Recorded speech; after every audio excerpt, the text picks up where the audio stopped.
నమస్తే, నేను మీ Satish. Welcome to prime time debate. ఆంధ్రప్రదేశ్లో ఎన్నికల రణభేరికి మరొక 10 రోజులు మాత్రమే సమయం మిగిలింది. అయితే ముఖ్యంగా రాజకీయ పార్టీలన్నీ కూడా ఇప్పటికే తమ ఎన్నికల ప్రచారాన్ని హోరెత్తిస్తున్నటువంటి వేళ ఎన్నికల్లో కీలకమైనటువంటి భూమిక పోషించే మేనిఫెస్టోలు అనేటువంటిది కూడా పెద్ద ఎత్తున చర్చ జరుగుతున్నటువంటి పరిస్థితి. కారణం ఏంటంటే ఒక 4 రోజుల క్రితం వైసీపీ అధికారంలో ఉన్నటువంటి వైసీపీ తమ మేనిఫెస్టోని నవరత్నాలు ప్లస్ అంటూ జగన్మోహన్ రెడ్డి ప్రకటించగా, కూటమి ఏదైతే తెలుగుదేశం జనసేనలకు సంబంధించినటువంటి కూటమి ప్రకటించినటువంటి మేనిఫెస్టో కూడా పెద్ద ఎత్తున ప్రచారంలోకి వచ్చినటువంటి పరిస్థితి. కారణం ఏంటంటే జగన్మోహన్ రెడ్డి 5 ఏళ్ళు అధికారంలో ఉన్నటువంటి వ్యక్తి మరి ఇప్పుడు మళ్ళీ ఎన్నికలు వచ్చేటువంటి సమయానికి ఆనాడు నవరత్నాలు అన్నారు, ఈసారి మరి నవరత్నాలు ప్లస్ అని చెప్పేసి మేనిఫెస్టో విడుదల చేస్తున్నారు కదా. ఏం కొత్త అంశాలు పెడతారు, ఇంకా గతం కంటే కూడా ఇంకేం పథకాలు ప్రకటిస్తారు, ఇంకేం మాకు చేస్తామని చెప్తారు అని అందరూ ఎంతో ఆసక్తిని కనబరచగా, అంతా కూడా మరి ఎందుకో నవరత్నాలు ప్లస్ అంటూ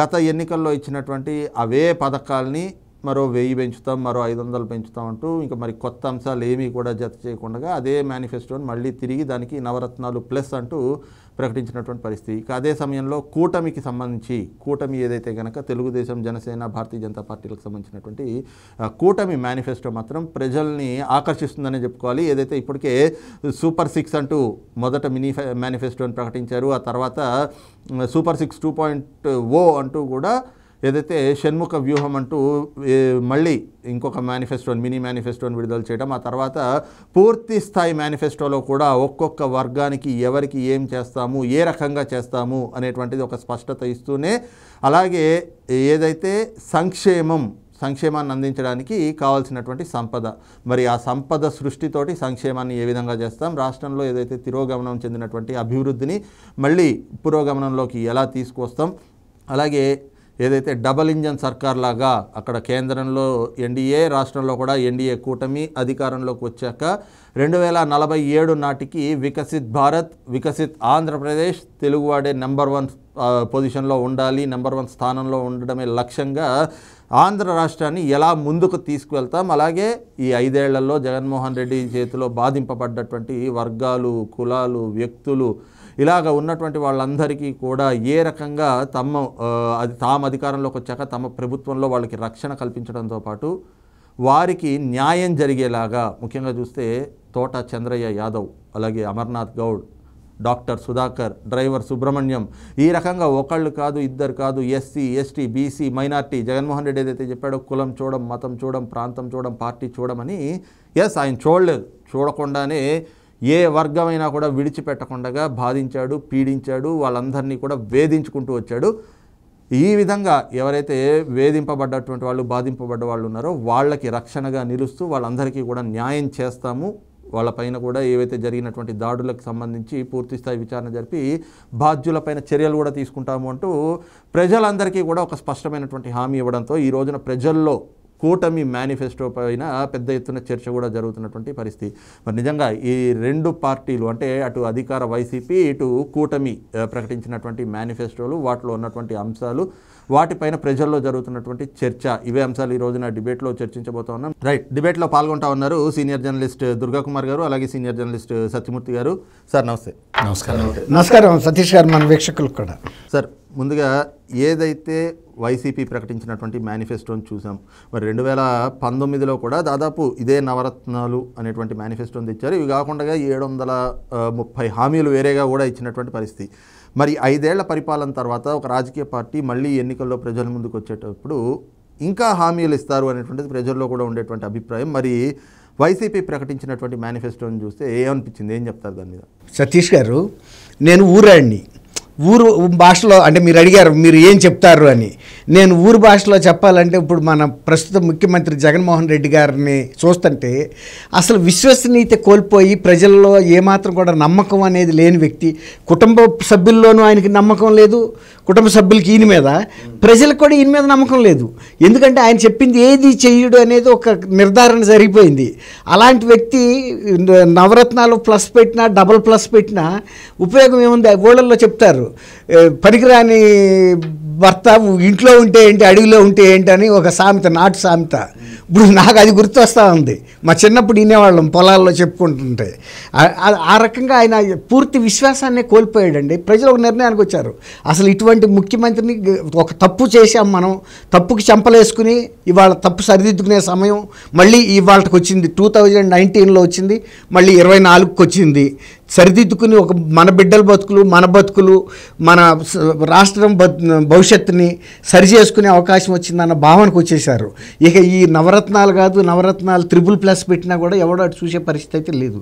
దానికి తోడు అసలు ప్రజల్ని హింసించడం అనే సిద్ధాంతం అసలు ఎక్కడి నుంచి వచ్చిందో నాకు అర్థం కాలేదండి. నేను 79 నుంచి ఉన్నాను. అంతకుముందు కూడా దాదాపు నాకు 10 years అప్పటి నుంచి కూడా వార్తాపత్రికలు చదవటం, కేంద్ర రాజకీయాలు కానీ రాష్ట్ర రాజకీయాలు, ఆ నాయకుల వ్యక్తిత్వాలు గమనించేవాడిని. ప్రజల్ని పీడించే తత్వం అనేది అసలు నేను ఎప్పుడు ఎక్కడ చూడలేదండి. చేయలేకపోతే అసమర్థత చూశాం, కానీ ఈ రకమైన ఒక శాడిస్టిక్ పరిపాలన అనేది ఇక్కడే చూసాం. వెళ్ళిపోతూ కూడా ఇంకొక చట్టం ఏంటంటే ల్యాండ్ టైటిలింగ్ యాక్ట్ అని పెట్టి భూ కబ్జా అఫిషియల్గా చేయటం. ఇది ఇప్పుడు మొన్న ఆయన ధర్మాన ప్రసాదరావు గారు జగన్మోహన్ రెడ్డి గారు మంత్రివర్గంలో మంత్రిగా ఉండి శ్రీకాకుళంలో కూడా కడప జిల్లా సుబ్బారెడ్డి వచ్చి ఆక్రమిస్తున్నాడు, ఆయన ఫలానా సాట తన్ని పంపించేస్తా అని బూతులు కూడా మాట్లాడడానికి ఎవరికైనా ఆవేశం వస్తుంది కదండి. అది అనధికారికమైన ఇది ఆక్రమణ. ఇప్పుడు ఈ ల్యాండ్ టైటిలింగ్ యాక్ట్ అనేది అధికారికంగా వాళ్ళు ఒక అధికారిని నియమించి ఎవడ పేరు, ఇప్పుడు నీ పొలం అనుకోండి, నా పేరు మీద చేస్తే దుర్గాకుమార్ది అంటే దుర్గాకుమార్దే, ఇక నువ్వు వచ్చి మొత్తుకున్నా ఇనేది లేదు. ఎందుకంటే అల్టిమేట్గా చెప్పేది ఆయనే, బ్రహ్మ లిఖితం అంటారు చూసారా. ఆ విధమైన నల్ల చట్టాలు తెచ్చి ఎన్నో సంవత్సరాలు, 100 సంవత్సరాలుగా ఉన్న భూ రికార్డుల్ని మార్చేసి ఈ కొత్త ప్రయోగం చేస్తున్నాడు. ప్రయోగం కాదు, ఇది ఒక రకమైన క్రీడ, అతనికి రాక్షస క్రీడ. అది తెలుగుదేశం ముందు ఈ కూటమి రద్దు చేస్తానని చెప్పటమే పెద్ద రిలీఫ్ అండి రాష్ట్రానికి.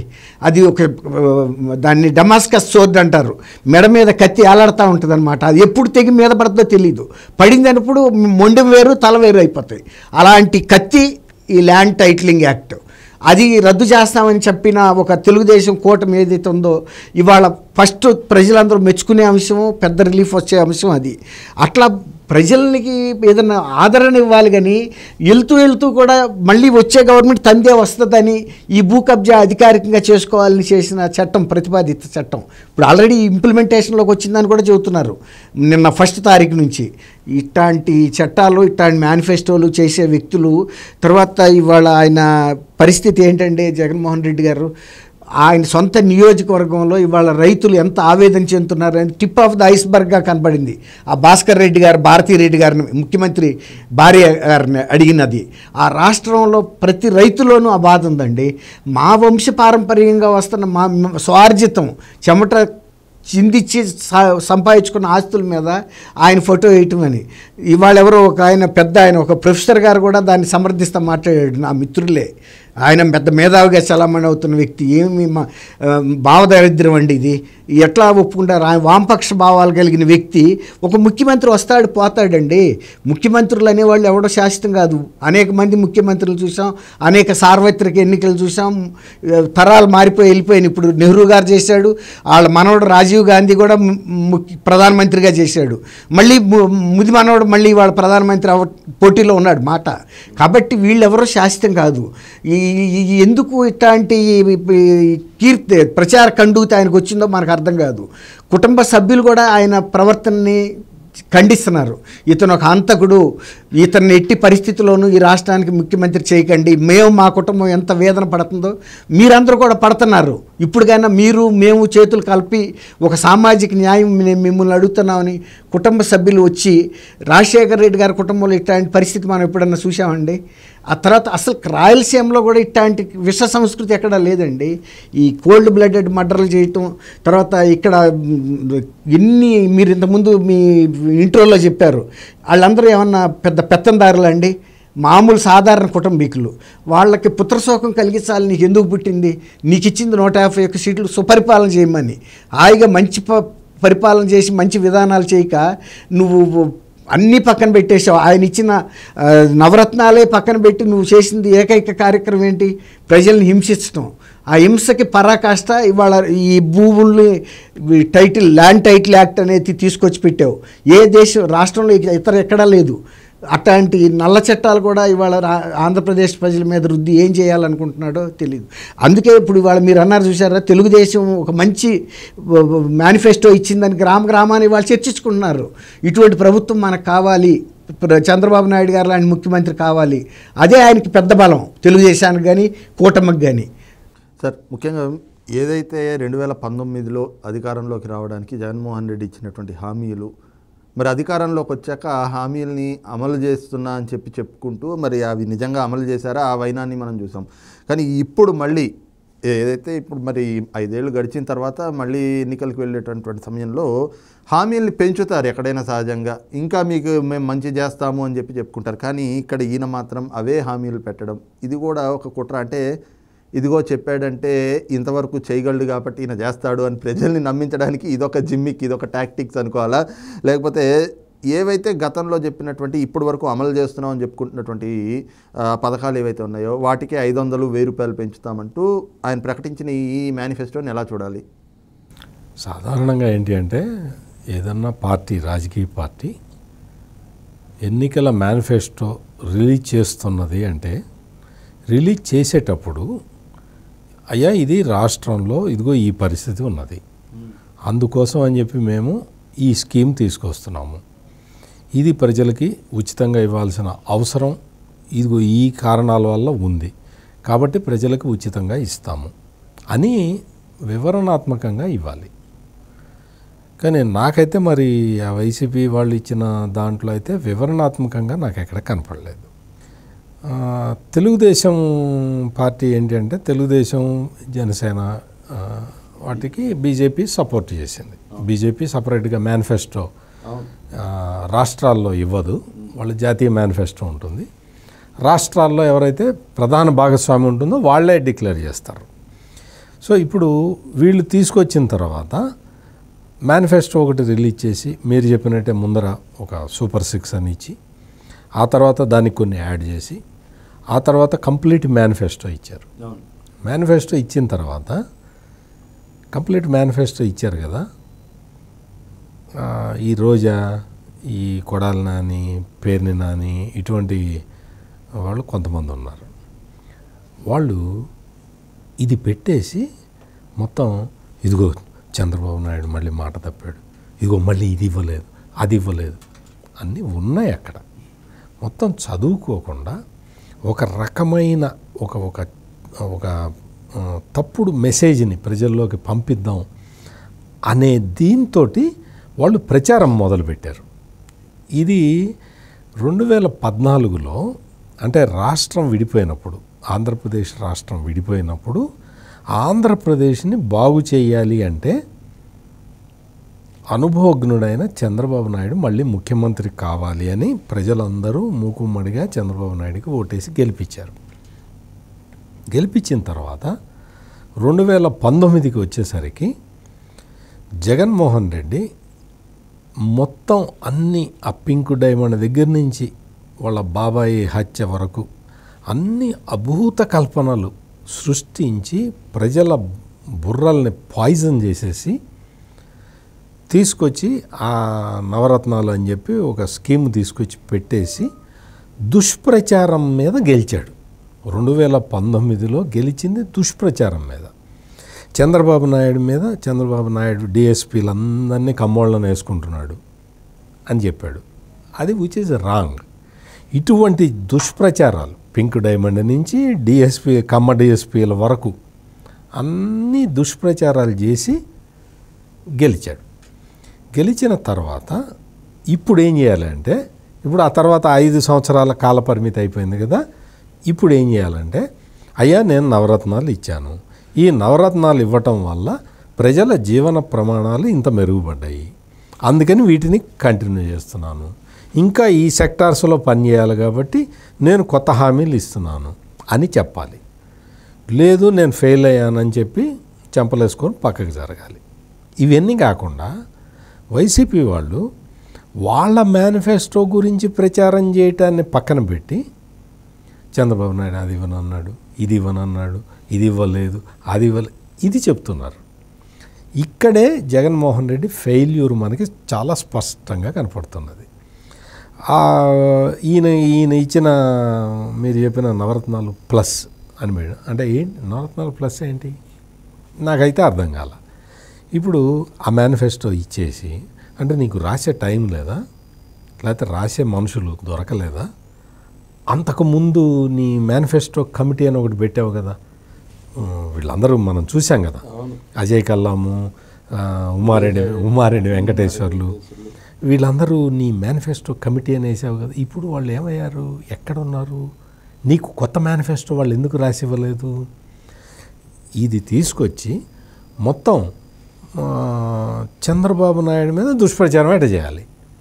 నీ మేనిఫెస్టో పోయింది, నీ మేనిఫెస్టో కమిటీ పోయింది, నీ మేనిఫెస్టో పోయింది, అన్నీ పోయినాయి. ఇప్పుడు ఈయన ఎట్లా చేస్తాడు, ఈయన ఎట్లా చేస్తాడు అంటే దానికి కూడా ఆయన చెప్పాడు స్పెసిఫిక్గా, నేను సంపద సృష్టించి చేస్తాను అని చెప్పాడు. సంపద ఎట్లా సృష్టిస్తాడో మనకి విశాఖపట్నంలో మిలీనియం టవర్స్ చూస్తే మనకు తెలుస్తుంది. విశాఖపట్నంలో ఇంక్యుబేషన్ హబ్ పెట్టిన ఐడియాలజీ చూస్తే మనకు అర్థమవుతుంది. విశాఖపట్నంలో పెట్టుబడుల సదస్సు చంద్రబాబు నాయుడు ఏ విధంగా ఆర్గనైజ్ చేశాడో చూస్తే అర్థమవుతుంది. అమరావతి క్యాపిటల్ని ఏ విధంగా రూపొందించాడో చూస్తే మనకు అర్థమవుతుంది. దాని ప్లాన్ ఎట్లా ఉంది, సెల్ఫ్ సస్టైన్డ్ ప్రాజెక్ట్గా అది ఎట్లా డెవలప్ కాబోతుంది మనకు అర్థమవుతుంది. రాయలసీమలో మొత్తం పరిశ్రమలు, భారీ పరిశ్రమలు తీసుకొచ్చిన విధానం చూస్తే కొత్తగా ఏర్పడ్డ రాష్ట్రంలో మీకు Kia, hero, Ashok Leyland, Apollo,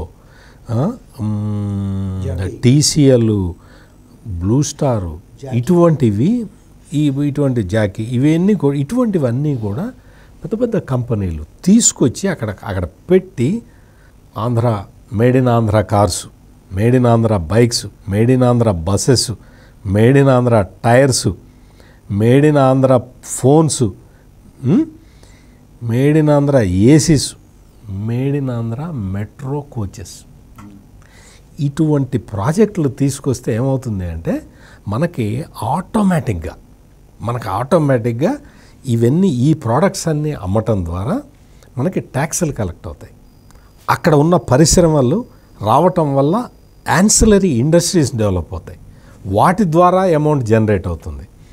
Amaravati మీద నువ్వు పైసా ఖర్చు పెట్టాల్సిన పని లేదు. మౌలిక సదుపాయాలు కల్పించాడు, అయిపోయింది. దానంతటా అది పెరుగుతుంది. 5 సంవత్సరాలు అయింది అమరావతిలో రిజర్వ్ బ్యాంకు కట్టడానికి చంద్రబాబు నాయుడు ల్యాండ్ ఇచ్చి ఇప్పటికి 8 ఏళ్ళు అయిపోయింది. అంటే 5 సంవత్సరాల్లో జగన్మోహన్ రెడ్డి రాజధాని లేకుండా చేయటం వల్ల ఆంధ్రప్రదేశ్కి రిజర్వ్ బ్యాంక్ రావటం ఆగిపోయింది. ఇది ఆంధ్రప్రదేశ్కి జగన్మోహన్ రెడ్డి చేసిన మేలు. మీకు ఎన్ని యూనివర్సిటీలు, ఎన్ని ఎడ్యుకేషన్ సంస్థలు, ఇవన్నీ కూడా మొత్తం ఆగిపోయినాయి. అమరావతిలో ఎక్కడ కన్స్ట్రక్షన్ లేకుండా అయిపోయింది. విశాఖపట్నానికి వస్తే మిలీనియం టవర్స్ మొత్తం చిన్న ఐటీ కంపెనీ, పెద్ద ఐటీ కంపెనీ దగ్గర నుంచి అన్నిటినీ ఖాళీ చేయించేసి మొత్తం అసలు అక్కడ నువ్వు కంప్యూటర్ కనపడటానికి వీల్లేదన్నట్టు కసితోటి పనిచేసిన జగన్మోహన్ రెడ్డి ఈరోజు విశాఖపట్నం మొత్తాన్ని సర్వనాశనం చేశాడు. విశాఖపట్నం అభివృద్ధి మొత్తాన్ని ఆపేశాడు. టూరిజం హబ్ కదండి విశాఖపట్నం. టూరిజం హబ్లో ఫ్లోటింగ్ బ్రిడ్జి 5 కోట్ల రూపాయలు వాళ్ళ కంపెనీకి ఇచ్చుకొని అది పెట్టిన 2వ రోజుకి 3 ముక్కలైంది ఫ్లోటింగ్ బ్రిడ్జి. సముద్రం మీద ఫ్లోటింగ్ బ్రిడ్జి పెట్టడం చేతగాని ఈ ముఖ్యమంత్రి ఇంకా నువ్వు 3 రాజధానులు కడతా, నేను ప్రజలకు మేలు చేస్తా అంటే చెప్పడానికి హాస్యాస్పదంగా ఉంటుంది. అసలు ఎవడో నమ్మట్లేదు. ఈ నేపథ్యంలో వీళ్ళందరూ కూడా మొత్తం వైసీపీ బ్యాచ్ అంతా కూడా తెలుగుదేశం పెట్టిన మేనిఫెస్టో మీద విమర్శలు గుప్పించడంలో భారీ ఎత్తున మునిగిపోయి ఉన్నది.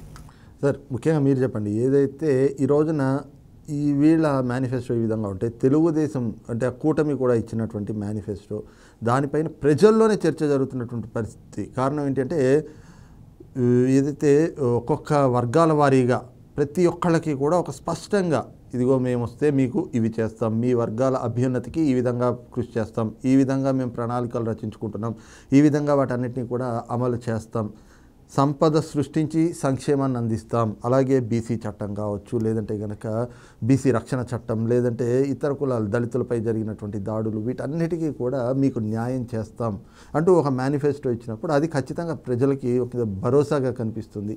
మరి ఈ మేనిఫెస్టో పైన వాళ్ళు ఇస్తున్నటువంటి స్పందన కూడా ఎలా చూస్తాం? ఇప్పుడు చంద్రబాబు నాయుడు గారిని అరెస్ట్ చేసినప్పుడు చంద్రబాబు నాయుడు గారి టైంలో అభివృద్ధి మీద ఎంత చర్చ విస్తృతంగా జరిగిందో అట్లాగే ఇప్పుడు కూడా ఈ మన జగన్మోహన్ రెడ్డి గారు ఇచ్చిన మేనిఫెస్టో అసలు ఎవరి దృష్టిలోనూ పడలేదు. వాళ్ళు అన్నట్టు అది 2 పేజీలు బజ్జీల పొట్లమో కట్టుకున్నట్టుగా అయిపోయింది. ఇప్పుడు ఇది మీరు అన్నట్టు ప్రతి వర్గాన్ని స్పృశించింది, ప్రతి వర్గం సంక్షేమాన్ని ప్రస్తావించింది, వాళ్ళకు ఒక భరోసా ఇచ్చింది. ఏ విధమైన మార్గంలో ఆ వృత్తిని కానీ ఆ సామాజిక వర్గాలను కానీ ఎలా ముందుకు తీసుకెళ్తాం, వాళ్ళకి అన్నిటికీ మించి వాళ్ళ భద్రత కరువైందండి. ఆంధ్రప్రదేశ్లో కరువైంది. ముందు అభివృద్ధి కన్నా కూడా ప్రాణాలతో బతుకుంటే సాలరా అనుకునే పరిస్థితికి వచ్చారు వాళ్ళు. ఏ ప్రభుత్వాన్ని అయితే వాళ్ళు ఏరి కోరి నెత్తిన పెట్టుకున్నారో ఆ ప్రభుత్వం అది ఒక తల మీద ఒక బండలాగా బాదుతుంది. అది తట్టుకోవటం కష్టంగా ఉంది. ఇప్పుడు వాళ్ళ జీవితాలకు కూడా భద్రత ఇవ్వాల్సిన పరిస్థితి కొత్త ప్రభుత్వానికి వచ్చింది. ముందు మీ జీవితాలకు మేము భద్రత ఇస్తాం, మీ అభివృద్ధికి మేము భద్రత ఇస్తాం, మీ జీవితాలని సుఖమయంగా నడపడానికి, మీ పిల్లలకి ఉపాధి కల్పించడానికి, మీ గ్రామాల అభివృద్ధికి, మౌలిక వస్తువులకి సంబంధించి ఇలా ప్రతిదీ కూడా స్పృశించేటప్పటికీ ఇవాళ మళ్ళీ 5 ఏళ్ల తర్వాత కోమాల నుంచి ఆంధ్రప్రదేశ్ ప్రజలు బయటకు వచ్చినట్టుగా అమ్మ ఇన్ని విషయాలు ఉండయా, చేయాల్సినవి, స్పృశించాల్సినవి, ఆలోచించాల్సినవి. మనం ఒక భయంలో బతుకుతున్నాం. ఏ రోజుకి ఆ రోజు ఇవాళ ఎవరిని సాయంత్రం పోలీసులు పట్టుకెళ్తారో తెలియదు, ఏ కేసు పెడతారో తెలియదు. అలాంటి ఒక రక్షణ లేని ఒక భయ కల్పిత వాతావరణంలో ఉన్నారు. మొన్న ఆయన మీటింగ్ పెట్టుకోవటం ఏంటి, ఆడెవడో గులకరా వేసాడని ఒక వర్గం వాళ్ళందరినీ పిల్లల్ని వేసుకెళ్ళిపోయారు. అట్లా ఒక పెత్తందారీ వ్యవస్థ. ఇదివరకు వీళ్ళు రాయలసీమలో కనుక ఈ పాలిగాళ్ల వ్యవస్థ ఎలా ఉందో ఆ పాలిగాళ్ల వ్యవస్థని ఆంధ్రప్రదేశ్లో అన్ని జిల్లాల్లోనూ అమలుపరచడానికి ఆయన కంకణం కట్టుకుని వచ్చాడా అనిపిస్తుంది. తర్వాత ఇంకోటి ఏంటంటే ఆయన ఇక్కడ వచ్చిన తర్వాత ఆంధ్రప్రదేశ్లో దళితులు కానీ ఇతర బీసీలు కానీ కూడా హాయిగా బతకటం అనేది ఆయనకి మింగుడు పళ్ళ. మన ప్రాంతంలో అయితే ఎలా మనం అణగదొక్కుంచామో అటువంటి వాతావరణం ఇక్కడ ఎందుకు లేదు అనే మైండ్లోకి వెళ్ళిపోయాడు ఆయన. ఆ వాతావరణం సృష్టించడం మీదే శ్రద్ధ పెట్టాడు కానీ డెవలప్మెంట్ మీద శ్రద్ధ లేదు, ఏం లేదు. ఈవెన్ ప్రతిపక్ష నాయకుడిని అయినా సరే క్షణాల్లో ఎత్తి అవతల పడేస్తాము అంటే ఒక భయం అనేది ప్రజల్లో కల్పించడం కోసం ఆయన అరెస్ట్ చేసిన తర్వాత కూడా ఆయన ఎత్తేసారా నాకు తెలియదే అని వ్యంగ్యంగా. అంటే ఒక ముఖ్యమంత్రిగా ఉండి నీకు ఒక ప్రతిపక్ష నాయకుడు నీ సభలో నీకు సమాన స్థాయిలో కూర్చుంటున్న వ్యక్తి ఆయన ఎక్కడెత్తారో ఎవరెత్తారో కూడా నాకు తెలియదని చెబుతున్నావు అంటే ఇక సామాన్య ప్రజల గురించి నీకేం తెలుస్తుంది? వాళ్ళల్లో వాళ్ళు బతికారో సచ్చారో, ఏ పోలీస్ స్టేషన్లోకి తీసుకెళ్ళి ఎవడో ఎన్కౌంటర్ చేశాడా, ఎవడో చిత్రహింసలు పెట్టాడా. తర్వాత ప్రజాస్వామ్యాన్ని అపహాస్యం చేసినట్టుగా ఎన్నికలనే అసలు నా రాజ్యంలో ఎన్నికలు ఏంటి అనే విధంగా స్థానిక ఎన్నికల్లో ఎవరిని పోటీ చేయటానికి లేదన్నట్టు ఒక చట్టం చేశాడు అనధికారికంగా. వాళ్ళు పోలీస్ స్టేషన్కి పిలవటం, భయపెడటం, వాళ్ళని విత్డ్రా చేయించడం. ఇంతకుముందు అసలు అటువంటి ఆలోచన ఏ ముఖ్యమంత్రి, రాజశేఖర రెడ్డి గారు కూడా మరి ఆయన తండ్రి గారే అయినా కూడా ఆయన అటువంటి ఆలోచన ఎప్పుడు చేయలే. మీరు అన్నట్టు ఇప్పుడు సమాజంలో ఈ చర్చ ఎట్లా జరుగుతుందంటే కనీసం ప్రజల గురించి ఆలోచించే ప్రభుత్వం రాబోతుంది, ప్రజల గురించి రక్షణ ఇచ్చే ప్రభుత్వం రాబోతుంది అనే ఒక చర్చ అయితే గ్రామాల్లో అది జరుగుతుంది. అది హర్షణీయమైన విషయం. అంటే ఆశాదీపంగా కనపడుతుంది వాళ్ళకి. ఇన్నాళ్ళు చీకట్లో కొట్టుమిట్టాడుతున్నారు. ఈ ప్రభుత్వం అసలు ఇంకా ఎన్నికలు కూడా జరుగుతాయా జరగవా అన్నంత భయకంపితం చేశారు. వాళ్ళ సొంత ఎంపీలని వైజాగ్లో ఎంవివి సత్యనారాయణ, RRR వాళ్ళనే తీసుకెళ్ళి చిత్రహింసలు పెట్టి కిడ్నాపులు చేసి మా వాళ్ళ పరిస్థితి ఎట్లా ఉంటే మీరేంటారా అన్నట్టు గడ్డపారలే గాలికి కొట్టుకుపోతుంటే దూదేకులు వచ్చి మీరు మా సంగతి ఏంటని అడుగుతారా అన్న స్థితికి తీసుకొచ్చాడు ఆంధ్రప్రదేశ్ని. కాబట్టి ఇవాళ ఆంధ్రప్రదేశ్కి వాళ్ళ తెలుగుదేశం ఇచ్చినటువంటి ఈ మేనిఫెస్టో, తర్వాత నాయకులు ప్రజల్లో తిరిగి భరోసా కల్పించడం, ఇవాళ మళ్ళీ బయటకు వచ్చి వాళ్ళు చెప్పగలుగుతున్నారు మేము పడుతున్న బాధలు అని. ఇన్నాళ్ళ నుంచి సైలెంట్గా మౌనంగా ఉండిపోయారు. కొడుకుని చంపి ఇంటికి తీసుకొచ్చినా కళ్ళ నీళ్ళు తప్ప ఏం చేయలేని పరిస్థితి. డాక్టర్ అయిన కొడుకుని తీసుకెళ్ళి విజయవాడ వైజాగ్ వీధుల్లో పెడరెక్కలు ఇరిసి మెంటల్ హాస్పిటల్లో చేర్చినా అడగలేని పరిస్థితి. ఇవాళ కనీసం ప్రజల్లో కొంత ధైర్యం అనేది వస్తుంది, మనం కూడా ప్రశ్నించవచ్చు అనేది.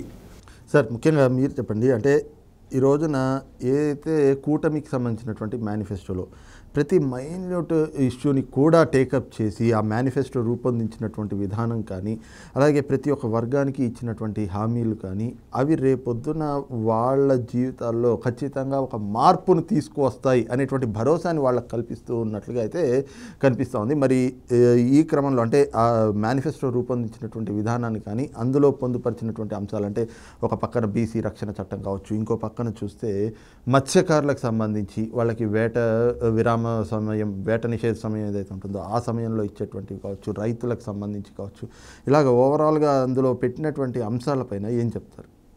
ఇప్పుడు మొత్తం చాలా మైన్యూట్ విషయాలను కూడా ఆలోచించి అందులో కొన్ని నిర్ణయాలు చెప్పారు. మీరు చెప్పినవి కాకుండా ఇంకొక చిన్న ఉదాహరణ చెప్తాను. ఇప్పుడు చేనేత కార్మికులు ఉన్నారు. చేనేత కార్మికులకి వాళ్ళకి ఇప్పుడు చేత్తో నేత నేసేవాళ్ళు లేరు, ఆ మగ్గాలు లేవు. ఇప్పుడు అంతా కూడా మెకనైజ్డ్, అంటే ఒక మోటార్ పెట్టుకొని చేస్తున్నారు. ఈ విధానం అంటే ఈ డెవలప్మెంట్కి అనుగుణంగా వాళ్ళకి చేత్తో నేత నేసే వాళ్ళకి ఇన్ని యూనిట్ల వరకు ఫ్రీ అని, ఇంత ఫ్రీ అని, కరెంట్ విద్యుత్ ఈ మోటార్ తోటి చేసుకునే వాళ్ళకి 500 యూనిట్లు ఫ్రీ అని చెప్పిన ఈ ఒక్క పాయింట్ మీరు గమనిస్తే, అంటే మిగిలినవి అన్నీ చూసిన తర్వాత ఇది ఒక్కటి కూడా మీరు ఆలోచించండి, ప్రజలందరూ కూడా ఆలోచిస్తారు. అంటే ఎంత మైన్యూట్గా, ఇప్పుడు మామూలుగా ఆ సబ్జెక్ట్ మీద నాలెడ్జ్ లేనివాడు చేనేత కార్మికులకి 200 యూనిట్లు ఫ్రీ అంటాడు అని వదిలేస్తాడు. అట్లా కాకుండా నువ్వు చేత్తో మగ్గం నేసేవాడికి 200 యూనిట్లు, నువ్వు మిషన్ పెట్టుకుంటే నీకు 500 యూనిట్ల వరకు ఫ్రీగా ఇస్తాను అని చెప్పటం అనేది ఇది ఒక గీటురాయి. నేను చెప్పిన ఒక చిన్న స్కీమ్, ఈ స్కీము ఇంత చిన్న స్కీము ఎంతమంది జీవితాల్లో మార్పు తెస్తుందో ఆలోచించండి. అంతేకాకుండా వీటితో పాటు చేనేతలకి సంవత్సరానికి 24,000 రూపాయలు ప్రోత్సాహకంగా ఆర్థిక సహాయాన్ని అందిస్తాం, ఆర్థికంగా సహాయం ఇవ్వటం. అంటే ఈ విధంగా చంద్రబాబు నాయుడు ఇప్పుడే కాదు, మొదటిసారి అంటే ఉమ్మడి ఆంధ్రప్రదేశ్లో ముఖ్యమంత్రి అయిన సందర్భంలో కూడా ఆయన ఏం చేశాడు అంటే, ఇప్పుడు గౌడ కల్లుగీత కార్మికులు ఉంటారు. కల్లుగీత కార్మికులకి ఏం చేశాడంటే వాళ్ళకు ఒక సైకిల్ ఇచ్చాడు, మోకులు ఇచ్చాడు, ఫ్రెష్గా వాళ్ళకి వర్కింగ్ క్యాపిటల్ ఇచ్చాడు. ఇచ్చేసి మీరు తీసుకొని ఈ కళ్ళు తీసుకొని అమ్ముకొని మీరు జీవనోపాధి సాగించండి అని. అదేవిధంగా రజకులకి ఇస్త్రీ పెట్టెలు ఫ్రీగా ఇవ్వడం. ఆ ఇస్త్రీ పెట్టె మరి కరెంటుతోటి వాడాలి కదా, బొగ్గులు లేవు కదా, బొగ్గులతోటి వాడకూడదు కదా పొల్యూషన్ దీనికి సంబంధించి, అందుకని కరెంట్ ఇవ్వాలి, కరెంటు ఫ్రీగా ఇచ్చేవాడు. దోబిఘాట్ల దగ్గర కరెంటు ఫ్రీగా ఉండేది. కొంతమందికి అయితే వాషింగ్ మిషన్లు అరేంజ్ చేశాడు. అంటే ఎందుకు చెప్తున్నానంటే, ఒక నాయకుడు ఎవరైనా ఒక వర్గం ప్రజలు తమ కాళ్ళ మీద తాము నిలబడాలి, ఆ నిలబడేందుకు ప్రభుత్వం ఏం చేయాలి అని ఆలోచించే నాయకుడు ఇటువంటి పనులు చేస్తాడు. చదువుకునే ఆడపిల్లలకి సైకిల్ ఇచ్చేవాడు అప్పట్లో. ఇప్పుడు ఏం చేశాడు, 18 ఏళ్ళు నిండిన ప్రతి ఆడపడుచుకి 1,500 రూపాయలు నెలకి ఇచ్చేస్తాను ఆర్థిక సాయం, పాకెట్ మనీ. దాంతో ఆ అమ్మాయి చదువుకోవాలన్నా, ఉద్యోగానికి ఏదన్నా వెళ్ళాలన్నా, ఉపాధి కోసం ఎదురు చూడాలన్నా, ఏదైనా కానీ అమ్మాయి ఎవరిని అడగాల్సిన అవసరం లేదు, డబ్బులు అడగాల్సిన పని లేకుండా. అంటే ఇవన్నీ ఏంటంటే మనిషిని ఒక నెక్స్ట్ స్టెప్కి తీసుకువెళ్ళటానికి చంద్రబాబు నాయుడు వేసే స్కీమ్స్. ఇటువంటి స్కీమ్స్ తోటి ఆ మొత్తం తెలుగుదేశం మేనిఫెస్టో అంతా కూడా నిండి ఉన్నది. పూర్ టు రిచ్ ఒకటి, పూర్ టు రిచ్ అనేది బాగా గుర్తు చేశారు. పూర్ టు రిచ్ అనేది అసలు పేదవాడిని ధనవంతుణ్ణి చేస్తాను అని ఎవడన్నా ప్రపంచంలో ఏ నాయకుడైనా ఇప్పటి వరకు చెప్పాడనేది నాకైతే తెలియదు. ఎట్లా చేస్తానో కూడా చెప్పాడు Chandrababu Naidu. Poor to rich ఎట్లా తీసుకురావాలి అంటే, పూర్ టు రిచ్ అంటే వాడికి ఓ 10 లక్షలు ఇస్తే సరిపోతుందా?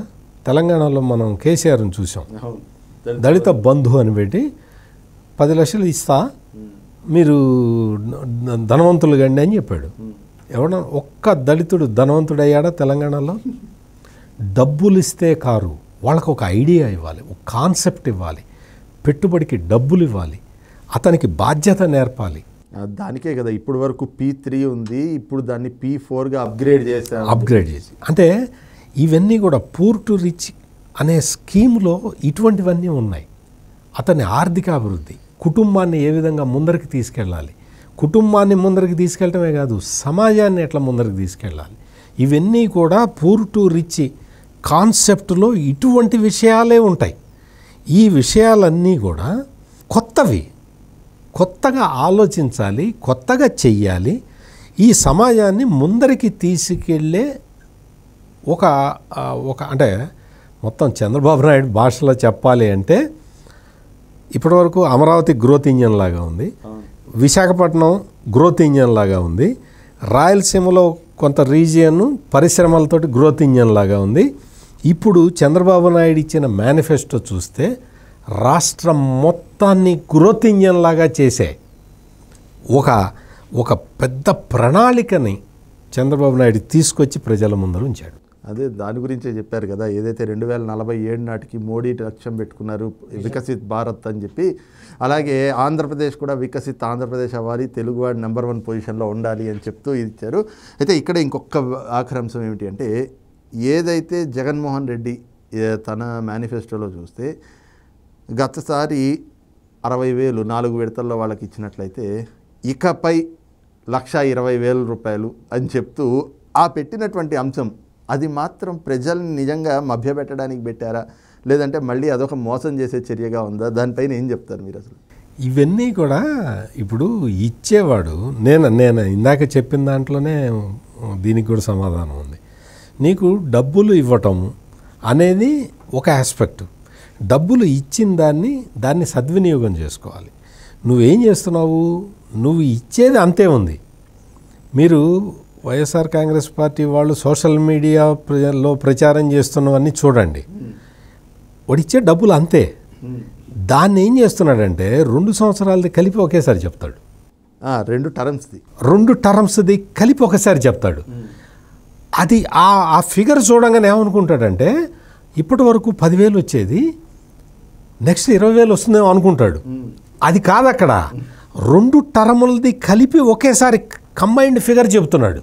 2019 నుంచి 2024 వరకు ఇచ్చింది కూడా కలిపి ఇప్పుడు అదంతా కలిపి నేను మళ్ళీ అనేటప్పటికీ ఏమవుతుంది, అమ్మా ఇప్పుడు డబుల్ చేస్తాడా అనుకుంటాడు.